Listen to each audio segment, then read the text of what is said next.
Alright, and at the right side here on Magrathea, as the White Terran, we have Mona, who's apparently also called Runa. I'm just gonna call him Runa because, I don't know, this name makes me like slightly uncomfortable. Maybe I'm just like really immature 12-year-old, but I would prefer to call him Runa. And at the left side, wait, are they the same color? Oh wait, no, he's beige. Oh my god, I'm not gonna be able to tell what's going on in this game. Alright, at the left side as the White Protoss, we have Gargoyle, who's actually using the ID Gargoyle. Wait, is Gargoyle not our play? Why is he playing Protoss? Wait, does he race pick? Wait, I'm really confused right here. Have Gargoyle and our play been two different people this entire time? Wait a minute. I'm very confused.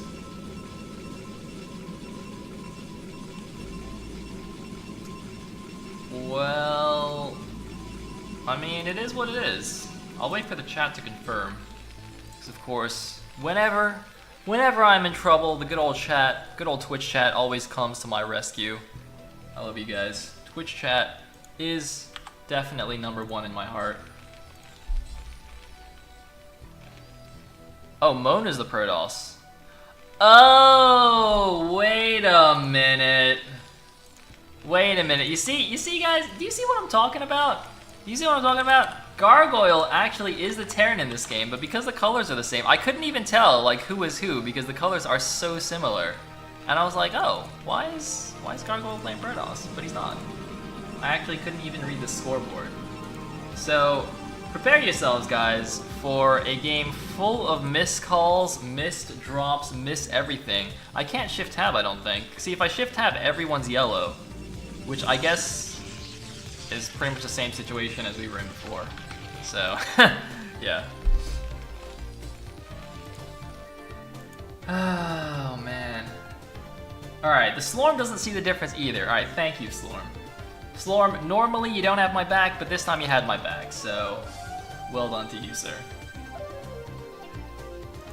You see, look, on the minimap, can you guys really tell the difference? Because not only is it white versus, like, peach, but it's a gray tile set. It's like a gray and white tile set. This is impossible. Oh, no.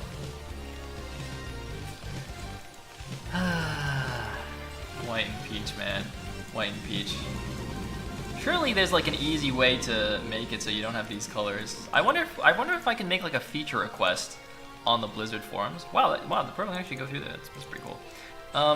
Yeah, I wonder if I can make like a feature request on the Blizzard forums so that you can never have like white and yellow or white and peach or like green and teal in the same game, for example. That's a really orange and yellow on desert tile sets. That's really confusing. They should just ban orange on desert tile sets. That's just like impossible to see. I don't know. Maybe you just need to man up. I need to be like a true Brugor fan, you know? No changes allowed. If you change hotkeys, you're the devil. If you change like anything, you're the devil. We gotta play it like it's 1998. It's pretty good. I mean, to be fair, normally I'm one of those peeps. Is that a starport? Wow, that is a starport. Interesting. See, now, initially, oh man, that's bad. That's oh man. I like threw up in my mouth a little bit when I saw that.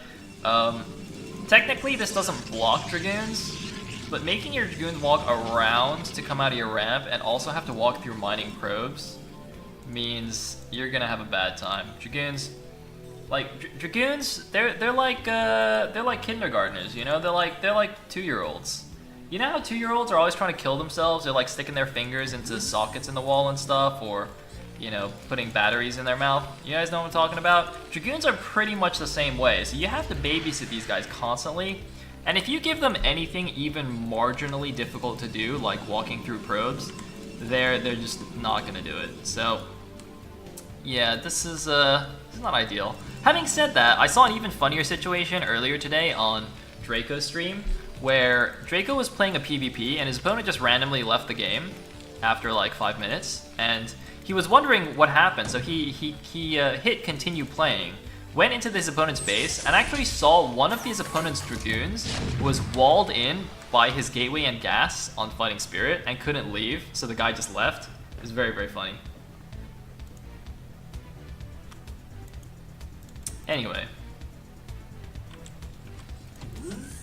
Alright, what's happening here? We're gonna get some Vulture drop action and a command center. That's why he did the wall, by the way. So I should have actually mentioned this earlier. Walling in TVP is not that common nowadays. I thought he might have done it because you can get the nice wall like this. Similar to, I think you can do this on some positions on Python as well. So, you know, you can just do it even if you're not going for any shenanigans. But usually a wall means either a Siege Expo, which I'm not a huge fan of, or a drop play, which I think is better. Now, Runa actually went for 2-gate Goon into Expand, which I do like as a build, but the problem for him is that, I mean, he's playing this correctly, right? When you go 2-gate Goon opening against Terran, you want to be super aggressive with your initial Goons, but that's going to mean that he has nothing at home to actually defend this. If he has anything, he's got 2 more Goons about to pop out of his gateways. It's actually a Siege Tank and 2 Vultures. I thought it would be 4 Vultures here, but this could actually be even more devastating, especially if the Dragoons have to walk through the mines here. Oh man, here we go. First mine is a hit.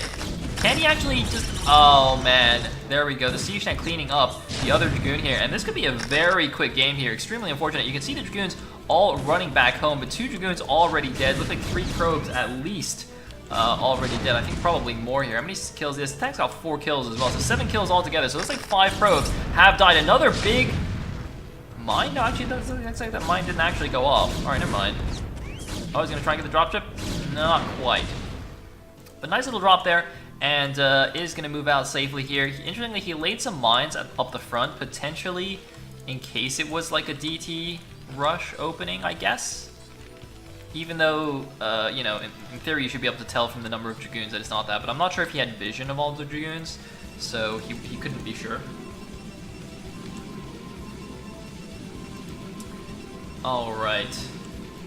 What's going on over here? Looks like Observatory is almost finished. Wait, is he? I really hope Dragoons can go through there. If the Dragoons have to walk through the entire mineral line, well, they're actually just gonna blow up all the probe. Oh my god, wait guys. Wait, we could have a probe explosion here. Wait a minute, wait. Come on, come down, come right here, boys. Right here. Oh, wait, right here. Oh, unlucky. Alright, we just need him to build like a pylon right there. And then we're good. Alright, never mind. Looks like Mona actually going for the mineral only here on the left side. This is a mineral only. There are gas bases in the corner, the pseudo island bases. So, but since he saw dropships from Gargoyle, I guess he has to take this. He can't take the island because he doesn't have a shuttle. So that would just get dropped. Oh wait, what? Wait, did I miss it? Wait, but there's still probes here. Wait, what? He must have seen it when an OBS popped out. Oh man, unlucky.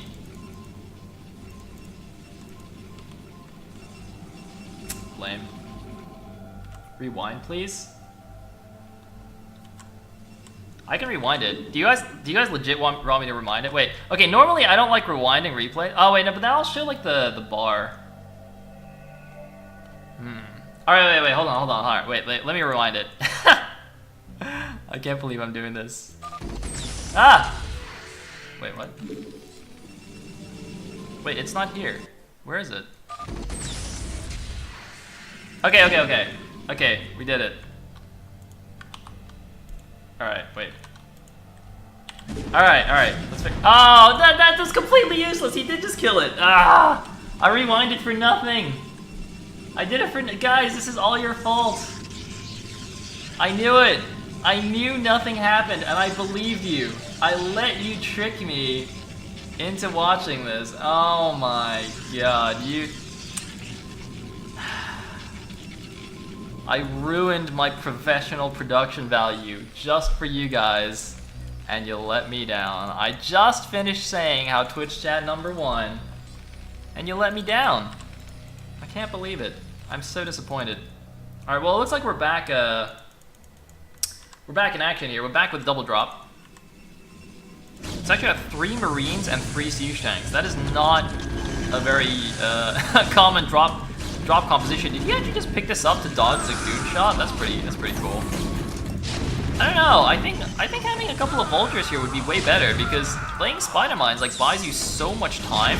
Oh, he's coming in again. He's actually gonna ferry them in, but he actually gets his dropship picked off straight away. The mines are actually too slow here. They're not in position. One of the tanks is actually too busy attacking the probes, but it looks like he's actually gonna kill all of the dragoons, and 2 siege tanks are still here. Runa once again in huge trouble with the drops. Oh my god. 7 kills on the siege tank. He's bringing dragoons back. They're actually running into each other because of the rally point. He's bringing them all back right now. He should be able to clean this up.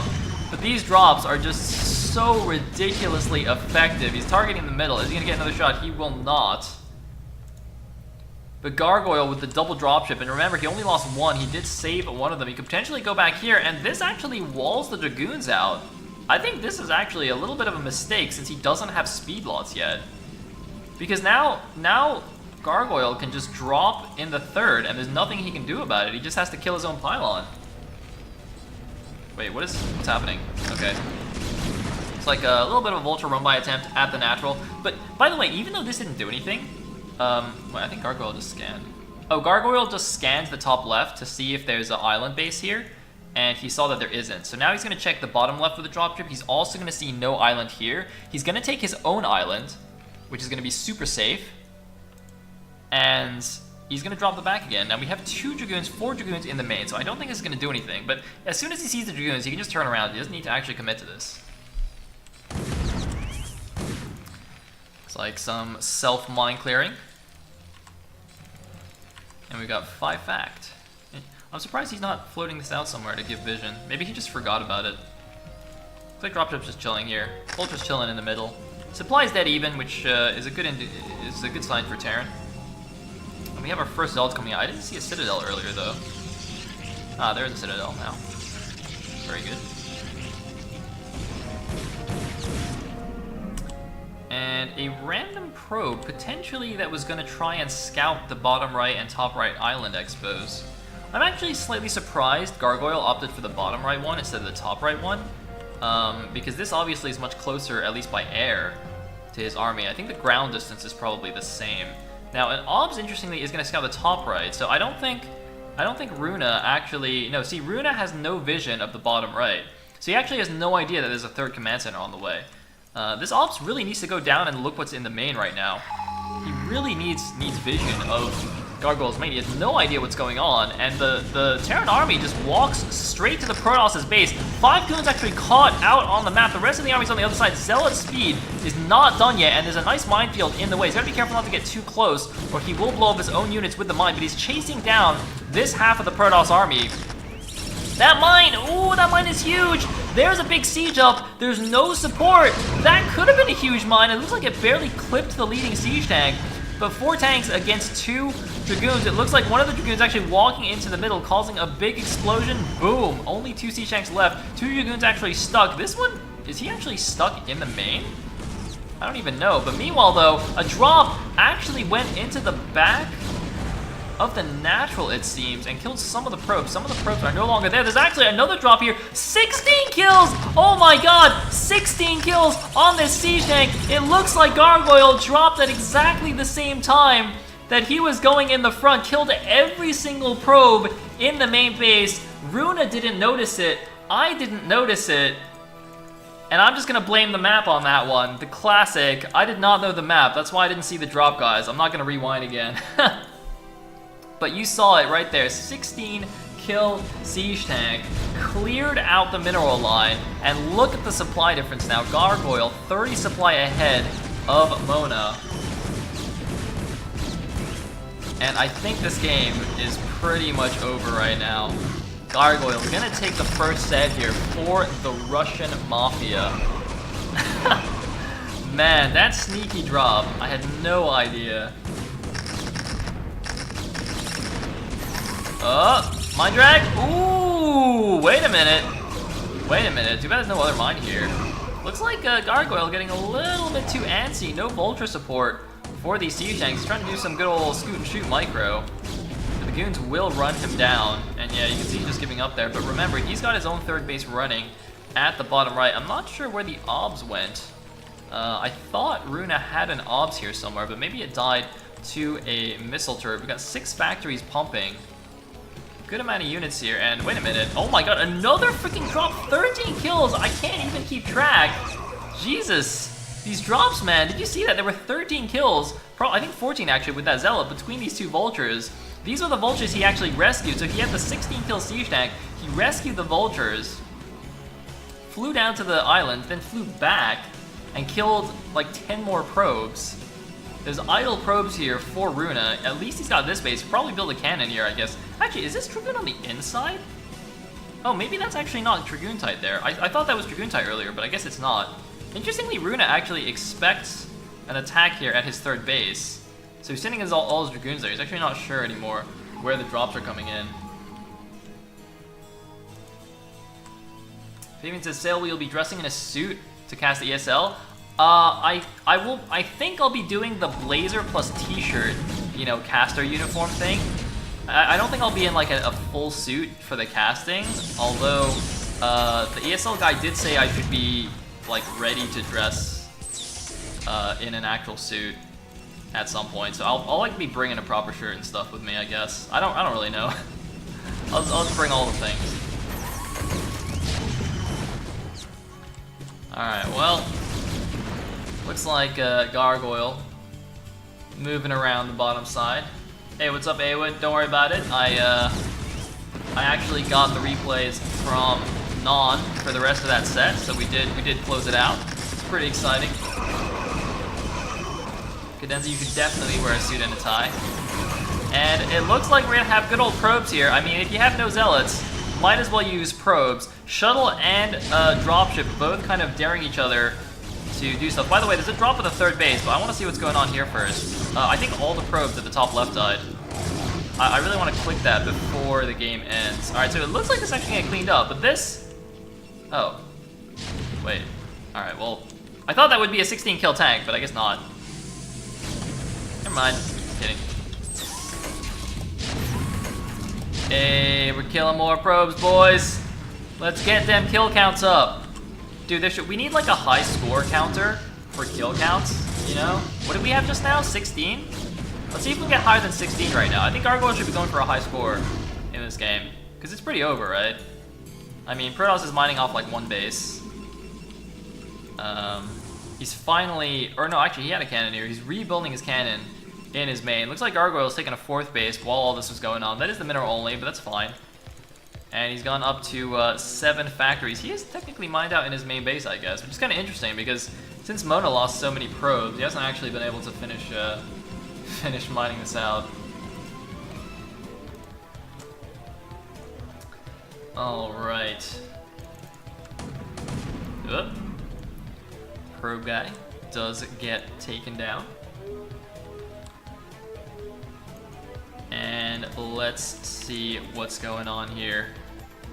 Looks like another attempt here from Gargoyle. You know, I gotta say, I'm pretty impressed that Mona's been able to hold off all of the pushes so far despite losing a billion probes. Like, you would have thought he would have died to one of the pushes by now, right? But somehow he's actually still alive. I mean, technically alive, not you know, legitimately still in this game, if you just check the supply and the base count. But, you know, he hasn't GG'd yet, so it's pretty good.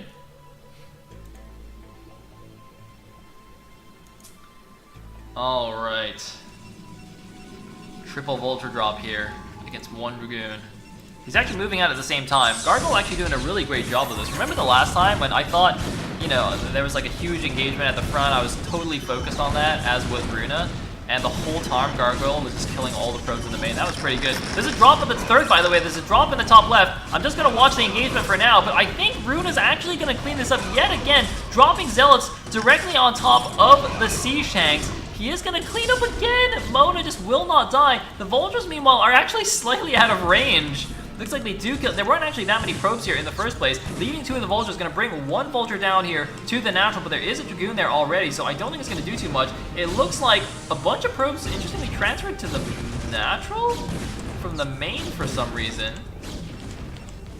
Oh my god, there was a third dropship! Wait a minute! I can't. Wait, there's too many drops here. He did a double drop and a ground attack at the same time. I have no idea what actually happened at this drop. Holy moly. Oh, rest in pieces, my poor Dragoony friend. Damn, this is crazy, man. I wonder if we're gonna have like an official odds at ESL so I can at least blame somebody for missing drops and stuff. No, wait, Runa, this isn't your base, man. Hey, Runa, wait. No, wait a minute. Wait, that ain't right. That ain't right. Am I zoomed out? I'm not.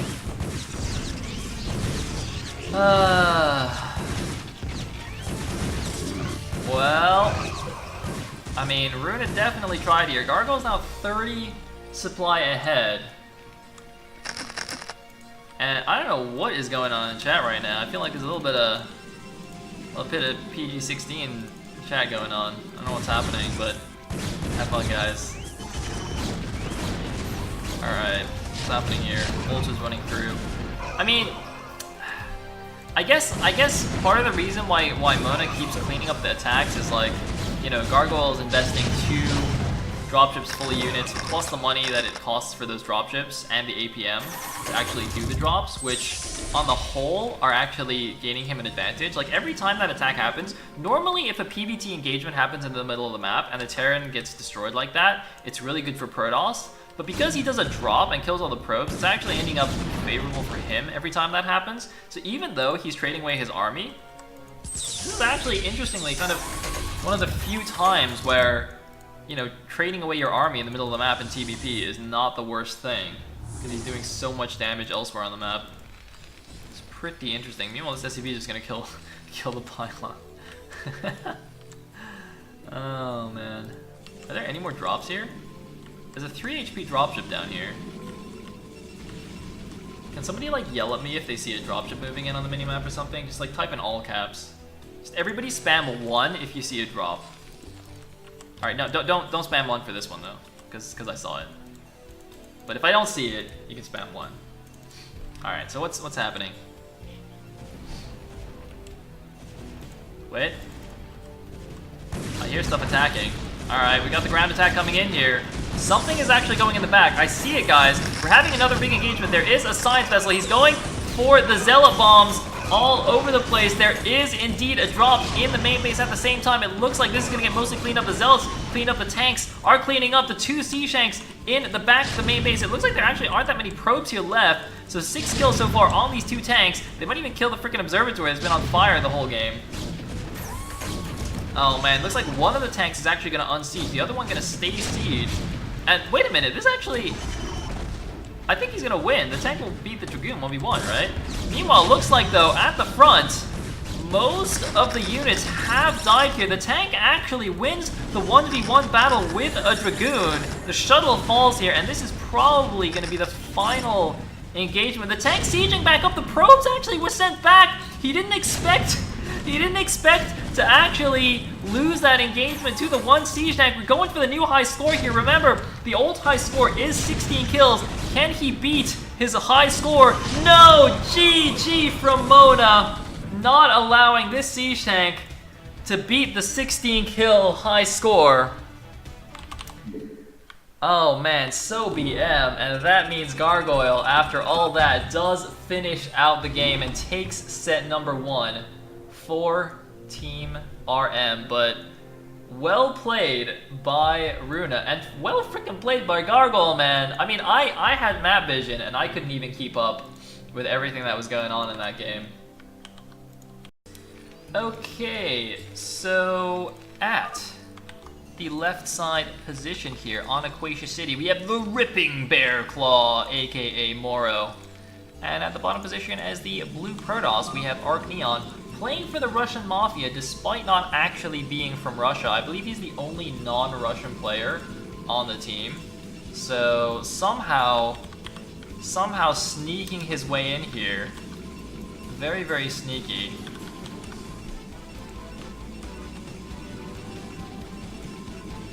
All right. Oh yes, that's a good point, Cadenzi. Arc Neon's former ID was Mad Claw. So it is the Ripping Bear Claw versus the Mad Claw, and the Ripping Bear Claw appears to be 8-raxing at his natural? No, he's actually just depoting. Why is he built a depot on the bottom side? I thought you were supposed to build the depots on the top side. Oh god, is Arcneon drunk? Wait. Oh no, not like this. Not like this.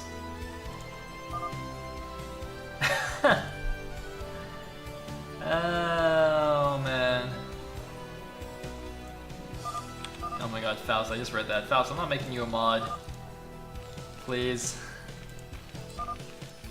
Oh man. This, I mean, I guess this is the psychological warfare. He's really trying to type the heart correctly. It's just, it's not coming to him. It's really not.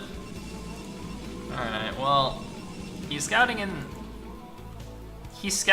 in a direction where I don't think there's actually a main base. There's no main base here.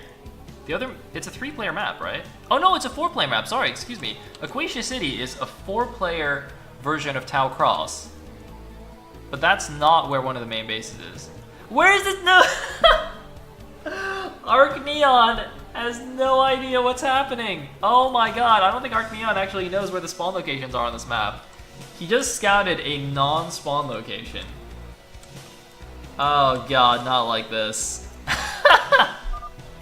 Wait, he doesn't know. He doesn't know where the main bases are. No, Arcneon, please. And this is why you should not play your Clan Wars drunk, everybody. No, Maro's messing with him. That's not where the spawns are. Oh my god. Alright, Arcneon found one of the spawn locations. And he hasn't found the other 2 yet. Moro has actually scouted the top left. This is actually amazing. This is the glory of playing on random new maps. Holy moly. It looks like Moro actually just going for the very standard 1-rax expand here with the bunker at the front. Very interesting building placement. See, like, would you not want this to be on this side? Just in case, I don't know, there's some kind of weird Dragoon run-by. Like, Dragoon run-bys against 1-rax FE are actually a thing. Like, where do you actually position your tank in this case? Do you bring the tank all the way down? Maybe this is like a Zealot protection or something? I'm not really sure. Maybe that's what this is for. Maybe because this makes like a Zealot, anti-Zealot SimCity or something. I don't know. Anyway, I mean, Arcneon actually just can't figure out where the main bases are, so I guess it makes no difference. It makes absolutely no difference. This probe is just so lost. He's like, help. See, like this probe, unfortunately, his smartphone actually ran out of batteries right now. Like he normally relies on Google Maps to figure out where to go, but obviously, you know, if your battery's dead, then you just gotta wander around lost forever on Aquatia City. Not much you can do about it. It happens to the best of us, especially when you're drunk. You know what I mean? All right, what do we actually have here? We got 2-gate goon range. I like it. I like it. The goons are actually just running. Where is this dude going? Is he just gonna build 3 gateways here in the middle of the map? All right, fair enough. He might actually just build 2 because he's already got 2 in his base. I don't know why he wouldn't just build it outside the Terran's base though. Like, does it need to be in the middle? Oh, you could have built it a little bit closer. Actually, I don't know how much of this is buildable, to be fair. Well, I assume all the road tiles are buildable, right? Anyway, got the good old Dragoon attack pressure on the front. 4 SCVs should be fine. Building a 5th one. Doesn't need it yet, but, you know, could be another Dragoon coming in. And first siege is going to be out. Siege 1 is going to be a little ways away. Now, one tank will actually be able to poke the Dragoons, but he has to be super careful because if he goes too far forward, the Goons can run in and snipe it. So he can't be too aggro with this tank. You can see he's constantly moving back and forth. And this is the move! This is the snipe! 2 volleys will take it!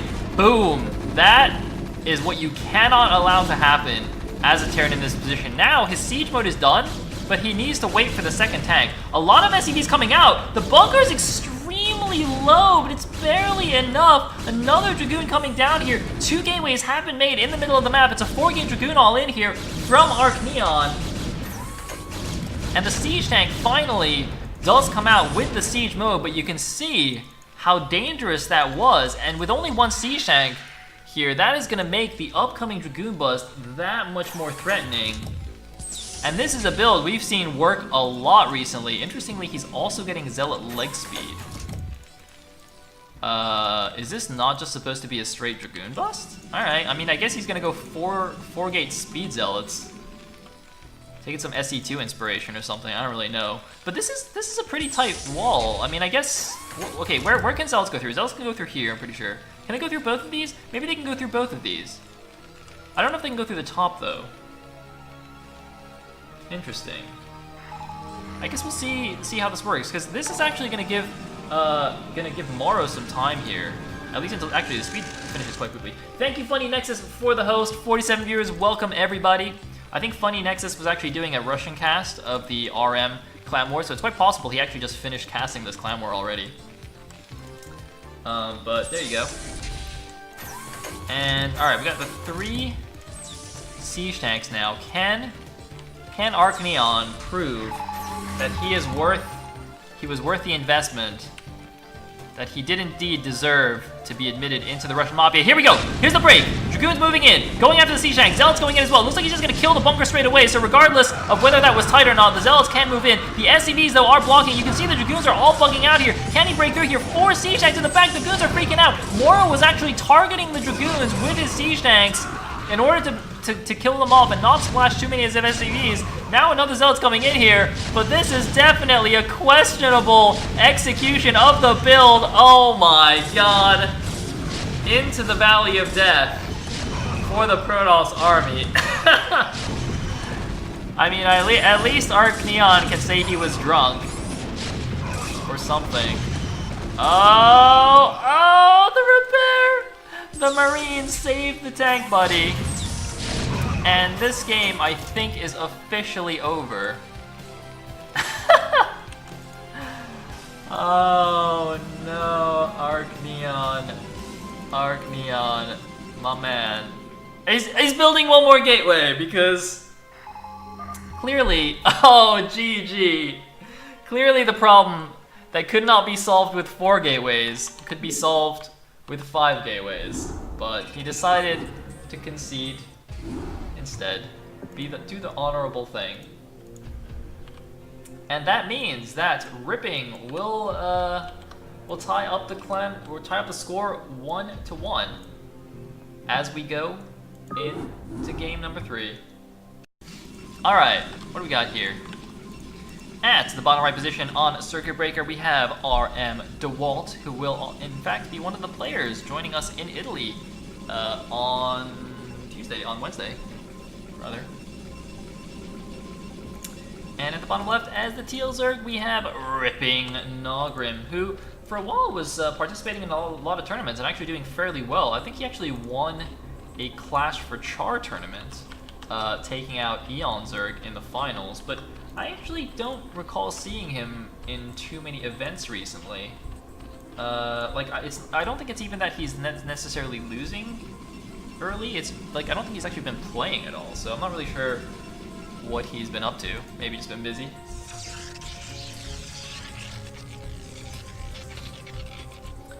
And yeah, we shall see how he does against DeWalt here. Be interesting to see how DeWalt does against Nogrim as well, how his PVZ is. Although I believe he is not in the same group as Not For You, so there aren't actually any Zergs in his group for the group stage. By the way, guys, if you go check out the Team Liquid thread, there is a link to the main page for this event, and you can actually see the groups. I believe Group A is Firebat, Hero, DeWalt, Cloud, and Morrow. And Group B is Not For You, Draco, Pro, and Noni. So Group A has 2 Terrans and 2 Protoss, and Group B is the Lone Zerg against 3 Protosses.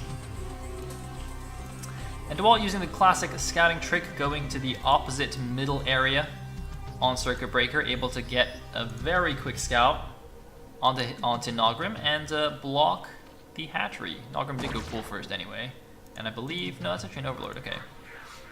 Nogrim's actually scouting cross map, so he's actually going to scout DeWalt last here. His Overlord obviously not going to see him. DeWalt also going to force this drone away. Interestingly, DeWalt opting for the Forge Fast Expand rather than the Gateway Expand that is slightly more popular nowadays. He also built 2 cannons. If he sees this drone pop out, he should cancel one of them. So the reason he went Forge 2 cannons is because he thought that by, and there's a cancel by the way, he thought that by blocking this hatchery, Nogrim might respond by making 6 Zerglings, which is usually what happens, in which case he needs the 2 cannons before the Nexus. But because Nogrim actually only made 2 Zerglings, he's making a second set now, only the 1 cannon is necessary, and then he can make the Nexus and then make the Gateway up here for a very nice wall.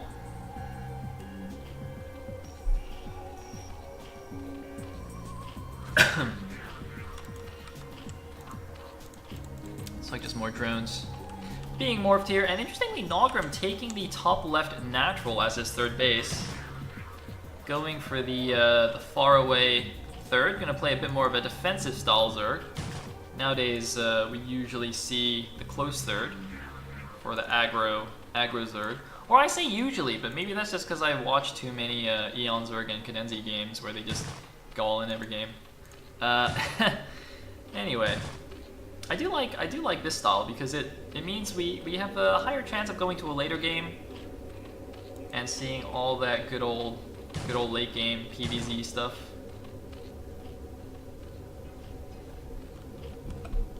Anyway, so let's forget about those probe for a second. Okay, looks like core being made. Nexus about to pop. Very nice, very nice. Got the lair, so he's probably gonna do some SimCity here, like hatchery den. Do a little hatchery evo, get another hatchery very quickly at the top left main for that fast 4-base action. And what is DeWalt gonna do? I know DeWalt likes to go for +1 Ser, +1 Zealot. And I can't remember if he usually does that off the Gateway Expander or not. I guess we'll see what he does here. Is he getting +1 yet? He's not getting +1 just yet.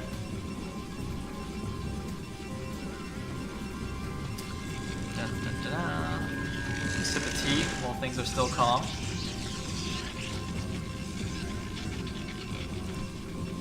Alright, Stargate on the way.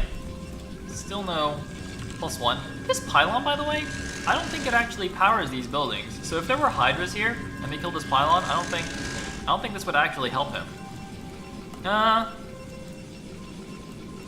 Actually, it's close. It looks far to me, but I'm not 100% sure. I mean, I don't think that's actually going to happen anyway, so it's irrelevant. But yeah, I would be slightly nervous if I was playing against, say, Eon Zerg, to put that pylon there. Whoa, what the? Wait, for some reason, one of the Zealots gets trapped outside and is going to get picked off immediately. Nogrim has speedings already, so this Zealot's going to do absolutely nothing. A probe from DeWalt did at least see the top left, so he knows what he's facing right now. Ending Life saying it's 1 hex off. Alright, good. If Ending Life agrees, then I'm pretty happy with that. Wait, Ending Life, what rank are you? Or what MMR are you? Because, like, first, I have this impression that you're, like, a pretty good Protoss player, but now that I think about it, I have zero evidence of this fact. Like, you could just be some D-rank newbie, man. If you're a D-rank newbie, I can't be taking your advice. You know, I mean, I gotta at least listen to people who are C- or up, you know what I'm saying? Oh, okay, you're pretty legit. Alright, you know what? Ending Life is legit. Alright, good, figured it out. See, that's what I thought, but I don't know why I thought that. Maybe I asked you before. Anyway, DeWalt rather going for the Overlord first, because he's not really scared of any kind of bust. Seeing the hatchery at the top left, you know, getting a good idea of the unit counts with the initial Zealot and Probe, he felt comfortable just killing that first Overlord. I think it's very rare to see a hatchery built in this location into some kind of Hydra bust. that Corsair's gonna live. Ooh, doing a nice little Jukarinos. Whatever. We'll let that guy be. Figure out what's going on over here. Hydra upgrades on the way. Zergling's poking around at the front. +1 is on the way. He did build a quick second gateway. Oh, it's for the 2DT attack. Uh-oh. He's doing the True Touch tilt build. I'm not gonna call this a Bonnet build anymore. It's the build that tilted True Touch into oblivion. The double DT into speedlots, along with +1 Sayers. A very brutal attack, except he actually walled his second DT into his base without realizing it. So he sent one DT to the top left. He's also, interestingly, not going for like the big timing here with all the units. He's actually just sending out the DTs by himself. In the game I was referring to, Bonnet actually just sent 2 DTs and 6 speedlots or something, and just went for a gigantic attack on the third. But this DT, I don't know if he's gonna get in here. Oh, wait a minute, the Sunguns are really high up. Oh no, the Sunguns don't cover the mineral line. Oh, not like this. Wow, that was actually really good drone drilling. Was that just 3 kills only? Damn. These drones, man, do you guys see that? I thought that could have been a game ender right there.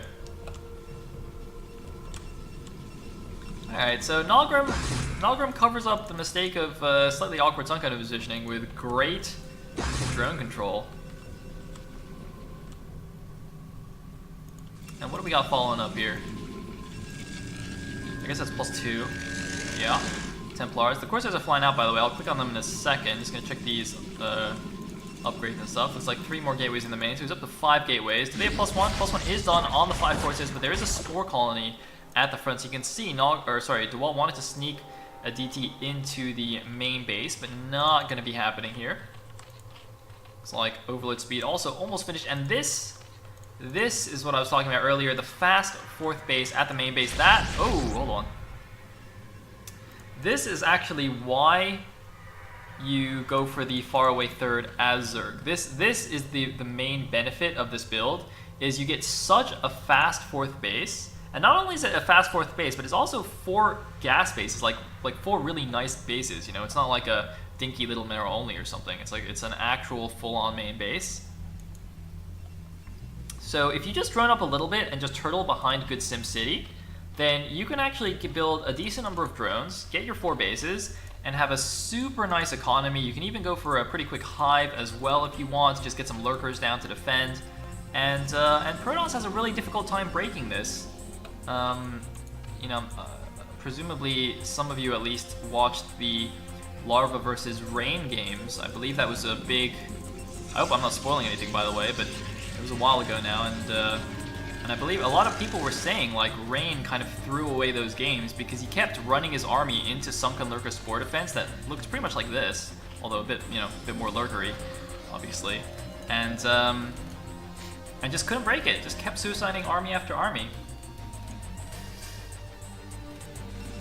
So you really got to think of other ways to deal with this. There are other ways to deal with this. One very effective thing is, for example, a DT drop in the top left, because if the Zerg is relying a lot on his SimCity and static defenses, then you can just quickly run a bunch of DTs in, kill a bunch of drones, and sometimes even snipe the hatchery if you're lucky, if you commit to like 4 DTs, although that's pretty expensive. But Nogram's actually already got a decent number of Hydras, it seems, so he's going to put some pressure on the front here, try and maybe stop DeWalt from taking this mineral-only 3rd on the inside. Meanwhile, it looks like a few random Scourge just preparing perhaps to snipe some kind of dropship or something. Of course, is meanwhile going into the front, but not really going to be able to do anything. And here we go, Hydra's coming in. They actually target down the Nexus. I don't know if that was cancelled, actually.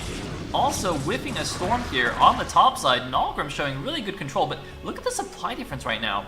DeWalt with a 50 supply lead. Lurkers are on the way. Now, DeWalt has a massive army. It seems to be mostly Zealots, though. But can he actually do anything with this army? Is there an Observer? There's no Observer with this army yet. He has the Robotics and the Observatory. He's building some Dragoons now as well. And he's actually going to hit just before the Lurkers finish. If he can get us around, he will get 2 free Lurkers here. Nalgrim needs the Burrow. There is the Burrow. He can actually pick off the High Templar. He should probably target fire the High Templar. He's not focusing on the High Templar. Can he pick off the High Templar? He does get one of the High Templar at the cost of both of the Lurkers. Big pick off there. Now keep in mind, look at the minimap. At the top left main, he has the base, but he's not mining there yet. Looks like the Hydra's engaging at the front. No Psystorm, but so many speed loss. They have their +2 attack as well against the +1 of the Hydras. For some reason, that Overload didn't look like it had speed. Okay, no, it does have speed. I don't know why. I don't know why that looked like that.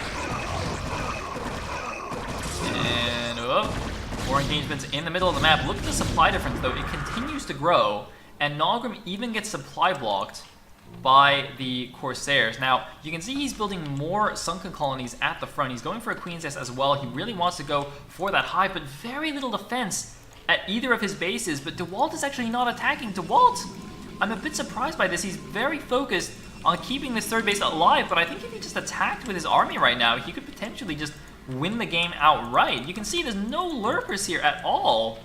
0 lurkers. Okay, now the army's moving out. Oh man, Davian, this is almost live. These games were played a couple of hours ago today. So yes, this is like a almost live cast. And I thought you were studying, man. What happened to that? The classic procrastination strats coming out from Fabian. And it looks like DeWalt is actually just gonna walk in the front because the Hydras are not here. Oh man, guys, this is supposed to be sunken lurker sport. That lurker just burrowed underneath the hatchery. Did you guys see that? That lurker was underneath the hatchery. I'm zooming in because I think this game is probably just going to end right here. I don't see how Nogrim can actually survive this. Oh man, unlucky for Nogrim. Although, are all the storms gone? There's going to be one more storm here in a second. Lurker's actually intercepting units at the front. Yeah, this is pretty bad. Pretty bad. Nogrim's sending in more units from the top left, but look, it's 100 supply difference. DeWalt's macro is just insane. I don't know how he got such an insane supply lead. By the way, there's a DT drop, DT Zealot drop in the main base, even though he could have just walked them in the front here. He went for the drop. Observer getting sniped there somehow. But it doesn't matter, there's no lurkers on the field. He's building emergency sunken colonies. Hydra's getting stormed to death, and GG from Nogrim. DeWalt just with the very simple, very straightforward attack into the front. Not enough Hydras. And job's a good one. Another Zerg bites the dust. Alright, at the bottom left position as the teal Terran, we have Ripping Jeopard. I mean, did he mean leopard? I guess he meant leopard. Anyway, at the top right as the red Protoss, we have Funny. So as I said, Team RM now up 2-1 in the series. It is a best of 5. Funny has the potential to close out the series. And let's actually do some map revealage. Alright, let's have a look here. So you can see it's kind of like a Blue Storm type layout, except not as terrible as Blue Storm, I think. So what do you got here? You got, oh, okay, so you got the main base, right? It's got the normal ramp down into the natural, but the natural, wait, this is so weird. All right, so the natural has the main entrance from this side, which has a ramp down. I guess it looks okay, right? But there's a second entrance on the other side over to another expansion that has 64 mineral value patches blocking. So I guess it would take 8 workers to mine this out. So you can't really rush through here, I don't think, not realistically. Unless you put like a proxy hatchery or something. Obviously I'm talking about Zerg matchups. And now if we go back to the main base has quite a lot of space. And it actually leads to like a mineral only 1000 mineral patch mineral line into an expansion on the other side. But technically you could build the Nexus on the inside of your main and mine it from that side, I guess. Looks like we got a probe scout coming out, by the way. Oh my god, we got Blue Storm-esque little things here. Wait, there's actually 3 entrances into the natural. So this is the wide entrance. That's the back entrance. And that is the Blue Storm-esque thing. And it looks like we have like a narrow path surrounded by high ground in the middle, just like on Blue Storm. What else do we have? We've got a random mineral only in the middle. We've got a very open 6 o'clock base, and we've got another base over here. So it's like some kind of weird love child between Benzene and Bluestorm is what this map is. How interesting. Very, very interesting map. I'm actually not sure how I feel about this. Like, sometimes when I see maps, you know, you're just like, yeah, that map's not that good. Or, yeah, that map looks pretty standard. Or sometimes you get maps like Aquatia City that's like, well, I mean, okay, it's a 4-player Tau Cross. Alright, fair enough. But this map, I don't really know how to judge this. It's very strange. Very, very strange. It's like, it's really, it's an extreme version of Bluestorm. Very, very interesting. I'm actually intrigued by this map. Like, oh man, I don't think I actually looked at this map this closely when I saw the preview. At least I didn't realize all the things that you could do. But this is very interesting. And it's quite big actually. Like the rush distance feels really long compared to Bluestorm. I don't know if this is actually bigger than Bluestorm or not. Now the question is, are the players actually going to play a long game on here? Or are they just going to do some kind of rush? Because very often when you play on weird maps that you've never played before, you just kind of try and cheese them and end the game before you have to deal with it. So I guess we'll see. Looks like it's just going to be a 1-fact expand here from Jeopard, aka Mers. Wait, did the chat try to tell me something about this? Somebody said like Jeopard is a different thing. There's no way this is a real thing. There's no way. Oh man, it's like, oh no. You know what? Never mind. The map name is Planum. This is one of the maps that was actually chosen, I think, from the map making contest that AWA hosted before Gambit Cup. And there were, in fact, in the initial lineups, in the initial rotation, I think it was almost entirely new maps. It was Crossing Field, Gold Rush, aka Skull Desert, and like 5 community maps were the Gambit Cup map pool. And I think after a bit of discussion with the team captains and various players, I think we convinced AWA to put Fighting Spirit and Circuit Breaker into the map pool. But there are still like these crazy maps as well. Okay, so we're actually going for the strong FD here. Or, I mean, we're not doing it, Mers is doing it. Two tanks, 6 Marines, and Vulture Mines rally to the front, right? I actually didn't see him get mines, but I assume he's got them. Yep, indeed he does.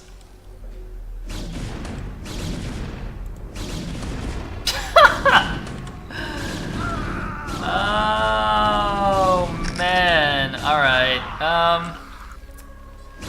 I mean, that's not what you want to do when you're going for the FD attack. I don't even... Wait a minute. Also, I find it hilarious that at that exact moment, Ending Life pointed out that the Terran is over 400 APM, and he lost his first tank. Well, I don't even know if he got a shot off. Did he not realize this was a ramp? Like, he didn't have vision up on the high ground. Oh man, that was extremely unfortunate for Mr. Jeopard here. That just immediately stops the attack.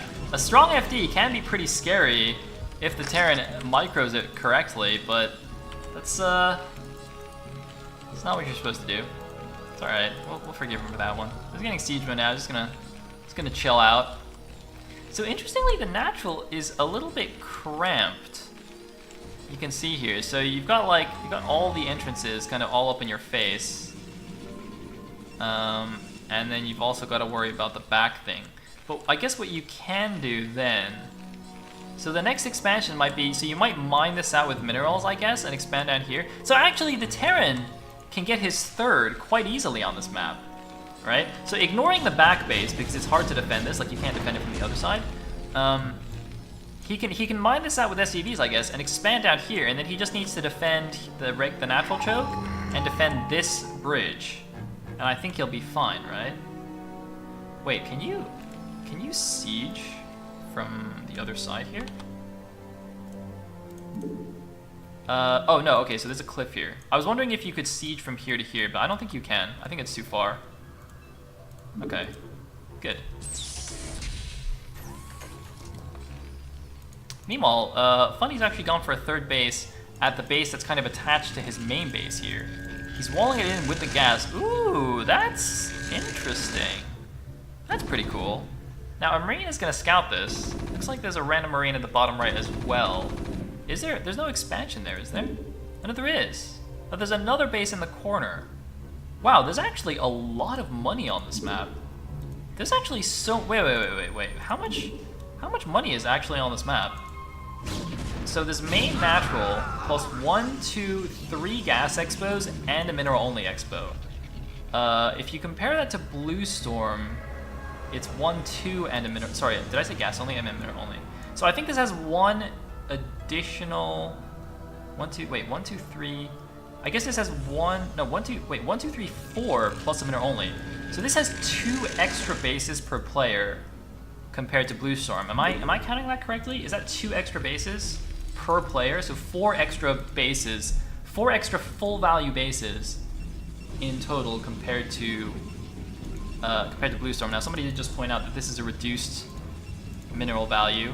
The gas is a full value gas though, and these minerals are full value as well. Interesting. Sorry guys, I'm sorry I'm not like paying more attention to the bases. This is actually a really cool map to explore, you know? I feel like I'm in like one of those RPGs where you just walk around on the map and you just look at all the cool stuff that's going on and you don't have to fight anything. You're just like, oh man, yeah, look at that waterfall, man. That looks so cool. I mean, everything looks pretty standard in the bases, so nothing crazy going on. No Reaver action or anything. Man, you know, normally, let's get the mine out here. Normally, I really don't like crazy maps. You know, with like backdoors and stuff and like weird minerals blocking. But playing it just looks so cool. This looks like such an interesting map. Man, I love this map. I don't know who made this. But this, hold on, there's an attack on me. I don't think it's gonna do anything. This is like, I think possibly this is the first foreign made map that made me go, wow, this is really cool. This might actually be the first map ever that's made me this excited, I think.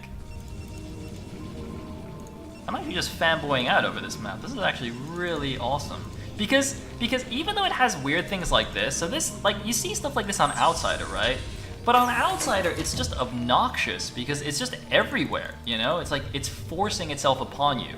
But in this case, like I don't think you actually even need to mine this if you don't want to, which is a cool, like, this is an optional base, right? But if you want to just treat it as impassable terrain and ignore it, then that's completely fine. Like, the Protoss could just expand here himself. So I think this is actually a great combination of interesting map features and also not kind of forcing the design down your throat. Very nice. All right, enough of that. All right, guys, back to the game. We got the third base here from the Terran. As I said, you can get the third base, it seems, very easily here. Look at this. Solid wall at the natural. This is just a narrow entrance, not really going to attack through here. And then a triple depot wall. So, similar to on Fighting Spirit, I don't think there's any way for the Protoss to attack into this on ground, right? In fact, I would say that this is even more solid than on Fighting Spirit, right? I mean, if you look at this. I mean, I guess technically this isn't high ground, which it would be on Fighting Spirit, but this is super, super solid. So, aside from recalls, you're not really in any danger. Now, Funny has actually taken the inside mineral only here, and he's going up to Arbiters. He's playing a very standard PBT, just getting Mass Gateway units and Arbiters. No funny business, no carrier rush or anything like that, just playing his game. And I wonder actually how that will play out in the middle of the map, because this is like a very busy map. It's got a lot of terrain features, and that actually usually means, you know, like, it's not going to be like Circuit Breaker where the entire center is just completely open, which is great for Protoss because, you know, it's very easy to flank the Terran to get these really big surrounds. Whereas on this map, like, let's actually think, where would the Terran push through? Is he going to push through the bottom? I mean, he could potentially push through the bottom and just siege up here. The middle, you don't really want to deal with this. This is going to cause you pathing issues, so you either go along the top side or the bottom, right? This is just like a rush thing, but that's we can ignore that for now. Does he go along the top side? I guess not. This does open up a little bit, but it's still relatively narrow. Like, I would actually think maybe this is just a carrier map. Like, many two-player maps actually end up being carrier maps just because there's not enough space for the big maxed out armies. So maybe we actually do need to see a carrier switch eventually. Holy gateways, 1, 2, 3, 4, 5, 10, 14 gateways, and an amazing layout. Look at this. Not only is it very space efficient, but he's made sure to leave gaps so that nothing gets blocked. So he can make a Dragoon from every single gateway and nothing will get stuck. That's actually very nice. I like that. Alright. Man, I'm actually... I can't actually... Wait, what the...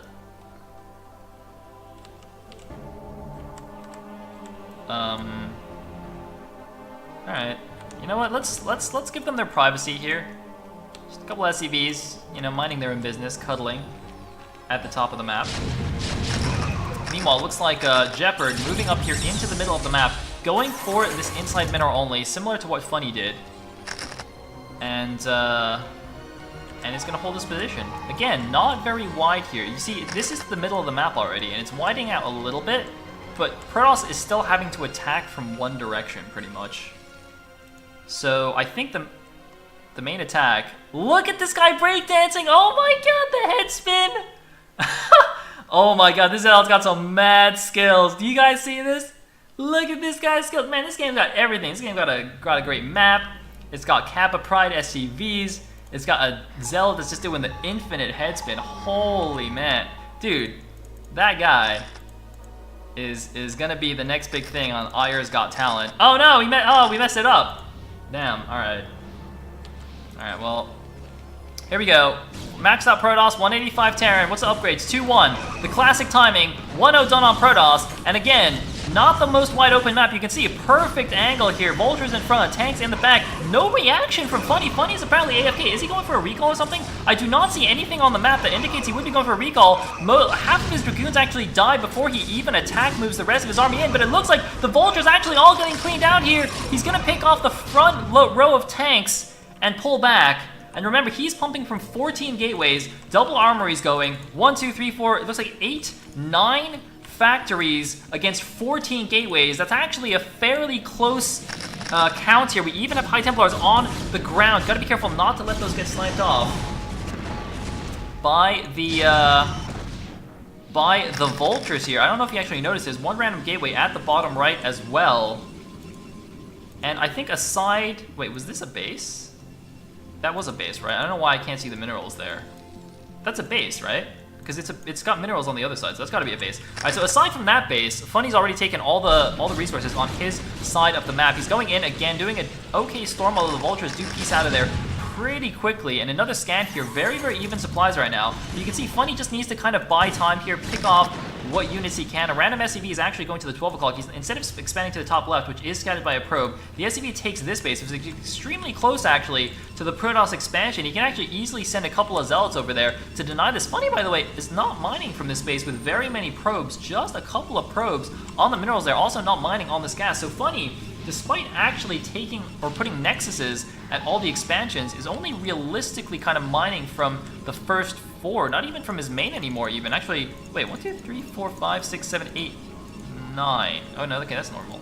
Well, is 9 normal or is it 8? I guess 9's fine. Outsider has 10, right? I don't know, whatever. Oh, we're gonna see a recall.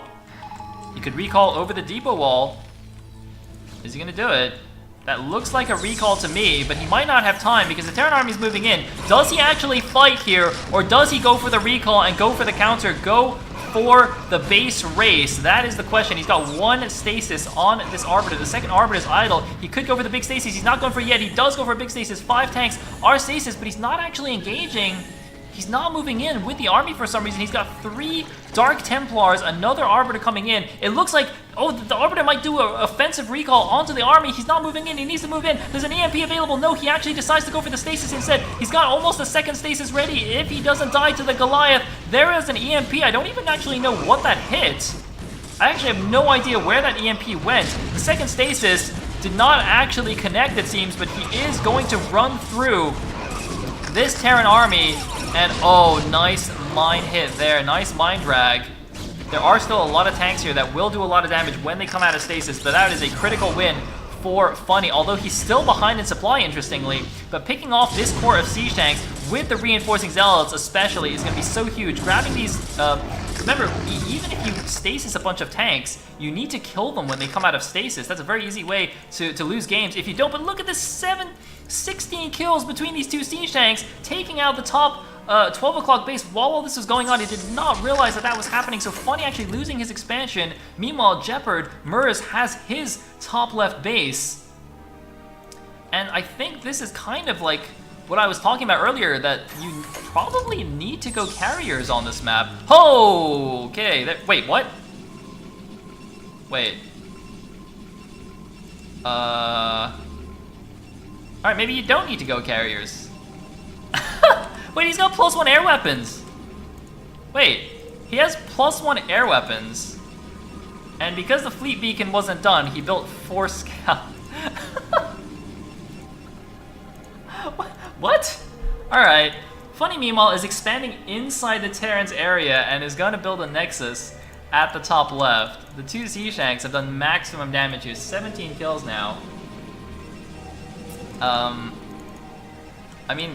I guess technically scouts they're also air units. They're a thing.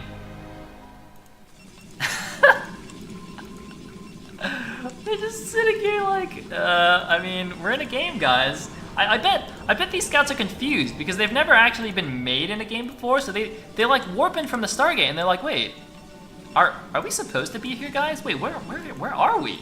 You know? Because that's what Stargates do, right? They don't actually build units, they warp units in from Ire or from wherever Protoss is like waiting with his units. So these scouts were just like chilling, just having a coffee break, you know, just gossiping away like, you know, old grandmas or something. And all of a sudden they just get warped into this battlefield and they're just like, why are we even here? Alright, we got the big move out though again.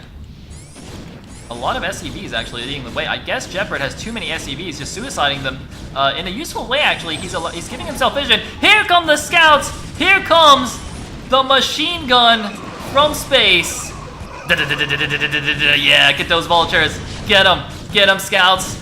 Look at those machine guns go. Oh my god, that actually reminds me, by the way, guys. After this game ends, remind me to show you something in single player. Oh my god, they can actually snipe science vessels. Look at how fast they kill the science vessels. They do 30 damage per shot to science vessels, so he picks them off really quickly. One more storm available, not the best one, only getting the one siege tank, but the ground army is completely cleaned up, but there's no anti-air, there's 2 turrets in the back. He's actually using arbiters that, no, attack, you can kill them. He's attacking with scouts like the tanks have done in siege. Oh god, there's no anti-air, run away. He's actually killing them. I actually don't know who does less damage, scouts or arbiters. What a freaking game! They're doing it! Oh, they gotta run though. Oh my god. Funny is a genius. He's also taken the top left of base. Holy moly. Wait, he has a fleet beacon, but he's only making arbiters. Wait, why is he not making carriers? Does he just not have money? I guess he doesn't have money. He made 4 Stargates just for the scouts. Where did the scouts go, by the way? Wait, where'd they go? Wait, what? Oh, we're gonna go harass. Yeah, let's do it, boys. Let's do it. The harassing scouts. No anti-air. They're also blind because they didn't get the vision upgrade. All right, wait, no, we did it. Got him. Oh wait, there's 2. Oh wait, no, he was actually gonna go kill the 2 tanks over here. And then he's like, you know what, why don't I just go kill some SCVs instead? Wow. That scout actually has 4 kills. Oh no, we lost a scout! We lost a scout, boys! Oh, we lost 2 scouts. Okay, the 4 kill scout survived. Actually, they're both 4 kills now. Nice. Meanwhile, Funny's getting his actual legitimate base now at the 6 o'clock. Where are the carries? He needs these carries. If he doesn't make carries, he's gonna lose. I don't think you can actually fight maxed on, ground armies on this map. It's just not enough space. I'm pretty sure he needs them carriers. Let's see, he's actually got a recall Arbiter in position here. He's actually, oh my god, he's actually gonna tank for the Arbiters! He's actually tanking the turrets so that he can do a double recall into the main base. The scouts tanking, they're leading the charge. One of them suicides. Recall! Double recall! Into the main base. Mirza's army is completely out of position. He has to run all the way around here. He's going for the defense. Some of the units are going in front, gonna get stormed here into oblivion. And there we go, natural command center. Is he gonna target it down? No, he's gonna fight the units, but he's picking off many of the factories. This was a move that he needed. As I said, very difficult to engage the Terrans straight up on this map, but if you can get the recall, if you can get the carriers, if you can get the storm, or even, dare I say, the scouts, then you can make it happen. He's got 8 more energy before he has a stasis. One of the scouts is actually still alive in the main base. He needs to move down a bit, so he's not in range of the siege tanks on the low ground right here. Really needs to just shuffle these units downwards. He can really cut off the reproduction, but he's actually not paying attention. He's allowing these units to get taken down here. An EMP actually hitting the Arbiter, it seems. Or did he stasis? I don't see a stasis. So the EMP actually hitting the Arbiter, and the last scout is going to fall with 6 kills to its name. The 6 o'clock base is taken. The middle has been mined out. Needs to transfer those probes over. The Arbiter actually is still alive on the bottom, but gonna get picked off right now. And we got another recall, though, at the 12 o'clock base. Oh my god, storms everywhere. Not the best ones. Interestingly, Jeopard was actually making factories here as a second location since he got recalled, but now that's even gonna fall. By the way, it looks like he's even built the command center in his main base. He could have built it on the other side to mine this gas, but I don't know if he realized that. He actually built it in his main, but he's gonna lose his 12 o'clock position. And funny, suddenly going from being in a very awkward position to being in a dominant position in this game. He's not focusing down the command center, though. His unit's just a little bit scattered. He's not paying attention. He's got high Templars here as well. There are the storms. And another nice storm here. Looks like he's just going for the units. Big storms picking off those siege tanks. He's targeting the command center. Now the command center is going to fall. No repair. But the top left command center, though, has finished. Did he act... Wait a minute. Is he going to transfer through units? No, it's just mines and turrets. He transfers through an incomplete missile turret. I don't know what that was doing there. But have the carrier started. He's still only making gateway units. Funny, investing in the fleet beacon, in the 4 stargates, in even the +1 air weapons, and not actually going for the carrier switch, which maybe is okay because he's actually making these arbiters work. He realized he could actually just do recalls instead. And now we're going down the middle. We're going down the middle. Is there a science vessel here? It looks like not, but there's a lot of glides. Can he get the recall off? The recall does cast. The recall does actually complete. But it's not a lot of units this time, and they're in a slightly awkward position, having to run up the ramp in order to do anything. A couple of glides were blocking the way, but they are going to get up here. 3-3, by the way, is done for the Protoss and the Terran on the ground. So both players maxing out their upgrades, although I think that helps the mech army a little bit more than it helps the Protoss, but he could potentially snipe a couple more factories here, although maybe not.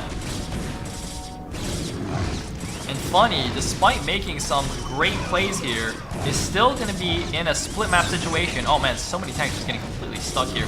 By the way, guys, oh, he's focusing down the factories now. That's good. Should focus down the other one as well. And does just finish off this one. This one is burning, but he's not going to finish off. Look at the minimap, guys. They both have exactly half of the bases, but another attack. Look at Funny. He's pulling the Terran in every direction here, abusing the fact that Jeopard needs to keep his army together, needs to just move around the map. Running in, no recall needed. Ground units swarming into the top base. He can actually run all the way to the top left. The Terran army is just in a traffic jam here. It's trying to respond, but it's so slow and so immobile compared to the Protoss. Look at this, a random siege tank at the bottom is going to bait some of these zealots downwards, but this command center is going to die yet again. And Funny really playing this well here. Instead of fighting the Terran head-on, constantly backstabbing. There's another recall at the natural. Remember, the Terran army's now at the top left. The Terran army goes left, he goes right. Terran army goes up, he goes down. Funny, man. He's dipping and diving. He's jibbing and jabbing. And I think he's actually going to take this game. I thought that Murs had a lock on the game. I thought we were going to go to an ace match, but Funny says no, no, no.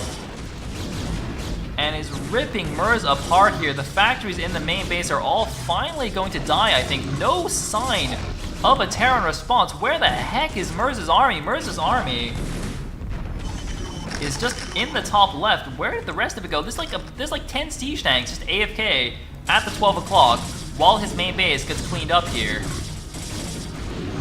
Holy moly.